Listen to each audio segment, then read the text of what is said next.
Let me now proceed to the Democracy Act. Keep in mind, both the Democracy Amendment and the Democracy Act represent about 5,600 words. So it's a fairly quick read, and it really is a legislative approach that has taken us about 10 years to put together. So the words in here, there's not a word that got into this document by accident. It's been vetted over and over again, and culminating in a 2.5-day conference in Williamsburg, where we brought in constitutional scholars, political scientists, attorneys, political activists, and gone over it over that 2-day period where we commissioned papers, analyzed and discussed them. In fact, we have those days on video that at some point we hope to turn into a film that we hope would be very explanatory to the process when we have the resources to do this. But let me now go through the Democracy Act, and it parallels the legislative format that legislative bodies are familiar with. We have the Act as we describe it, and then we have Section 1, which is the title, which is called the Democracy Act. Then we have the preamble, which is succinct, and the first sentence: we, the people of the United States, inherently possess the sovereign authority and the power to govern ourselves. The rest just embellishes that very clearly. And then Section 3, we have the procedures that, of course, that are set up in the electoral trust that qualifies initiatives chronologically. That, incidentally, is a very important point. In legislative bodies, you have political parties that control the flow of legislation. When the people act as a legislative body, there are no legislative parties that divide up the legislature of the people. It's just a total constituency. And so how do you govern the flow of legislation? Well, the only way you can do it is chronologically. So you and I come in, we introduce legislation, it's given a number, and then the next group of people introduce legislation and qualify it, it's given a number, so then it flows chronologically. Now we have a provision where the electoral trust, if there's an emergency, like you got to declare war or something like that, you can do an initiative in 2 or 3 days if need be. So that, but in a normal course of events, you're able to deal with legislation in a chronological order, and like in Switzerland, you have a confusion, which I think is a confusion from my point of view. The people can put forth an initiative and the government can put forth an initiative, and they both are there at the same time, and it becomes very confusing because you vote for them at exactly the same time. Well, that's very confusing. That can't happen under these procedures. One precedes the other.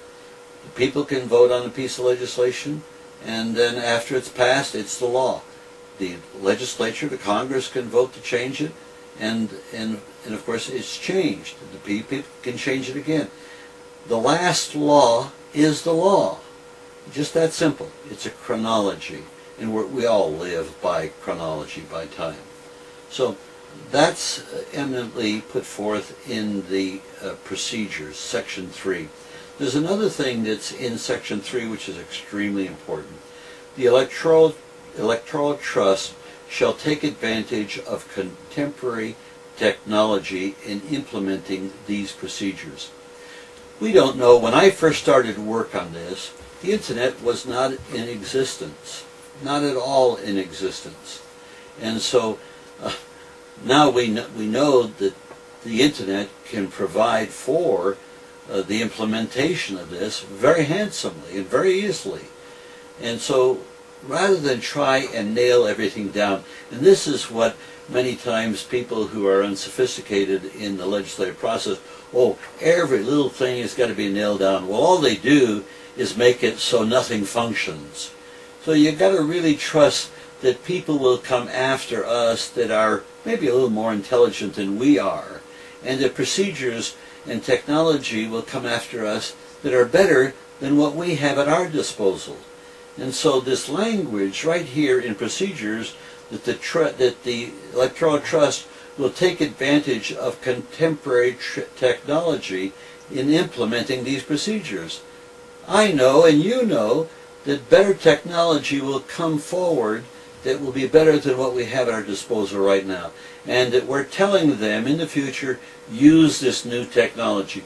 I know that later on we'll be able to have hearings where you'll be able to watch your television set, you'll be able to press a button and be able to give testimony at these hearings, where millions of people will be able to participate in this, in a voting process, just in the hearing process. Well, that's what we want to take advantage of in the future.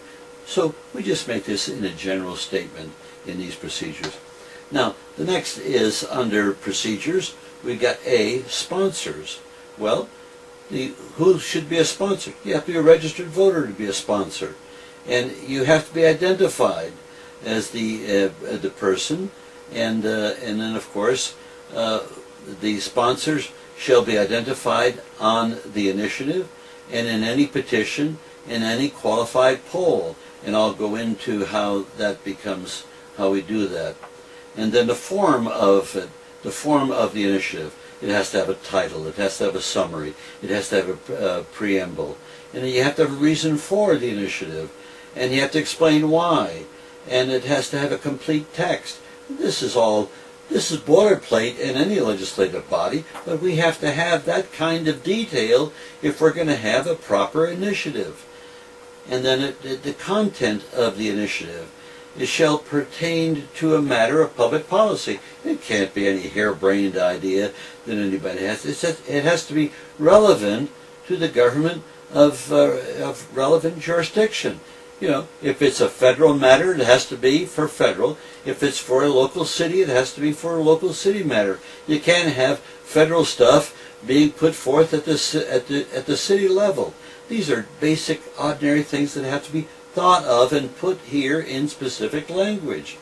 The title and summary shall be subject to the approval of the electoral trust. Now, most states right now, they're the ones that write the title and summary, and I found from actual experience that's how they sabotage the will of the people.